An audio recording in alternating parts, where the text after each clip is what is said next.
আসসালামু আলাইকুম। আজকে আপনাদেরকে দেখাবো বিরার রুহা কুফ।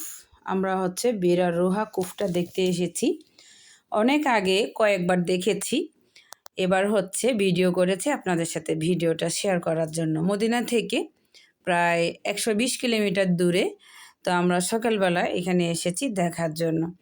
আগে বিরার রুহা কুফ দেখা যেত, ঘেরা ছিল না। এখন ওনারা ওয়াল দিয়ে দিয়েছে, বাহির থেকে দেখতে হয়। এই যে এই পানিগুলাই বিরার রোহা কুফের পানি। এগুলো আসরের নামাজের পরে এখানে গেটটা খুলে দেয়।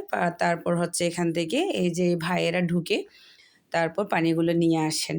আগে কিন্তু গিয়ে দেখা যেত, খাওয়া যেত পানি। এখন আর ওইখানে ভিতরে মানে প্রবেশ করা নিষেধ।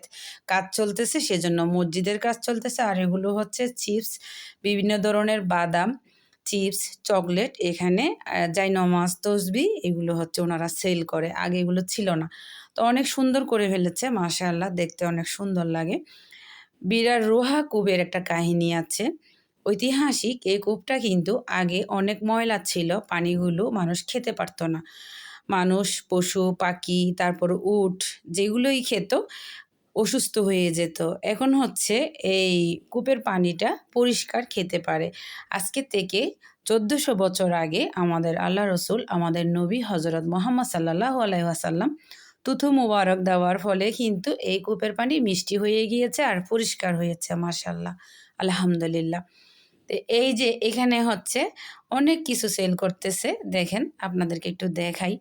আর এইটা বিরার রোহা কূপের ভিতরের সাইডের। আমি একটু গ্রিলের ভিতর থেকেই ভিডিও করেছি, মোবাইলটা ভিতরে ঢুকিয়ে। তারপর বাহিরের সাইডে দেখাচ্ছে আপনাদেরকে। এই যে এই ধরনের মানে ওয়াল দিয়ে গ্রিল দেওয়া, চারিদিকেই কিন্তু ওনারা ঘিরে ফেলেছেন। তো মেয়েকে নিয়ে একটু মরুভূমিতে হাঁটতেছি, দেখেন মাশাআল্লাহ অনেক ভালো লাগতেছে। এক দৌড় দিয়ে একদম গাছের নিচে চলে গেলাম। আর এখানকার গাছগুলো কেমন জানি অদ্ভুত টাইপের।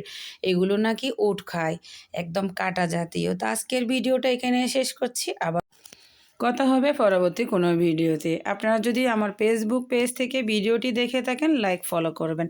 আর যদি ইউটিউব চ্যানেল থেকে আপনারা আমার ভিডিওটি দেখে থাকেন, আমার চ্যানেলটিকে সাবস্ক্রাইব করে নেবেন। আজকের ভিডিওটি এখানে শেষ করছি। আল্লাহ হাফেজ। Thanks for watching.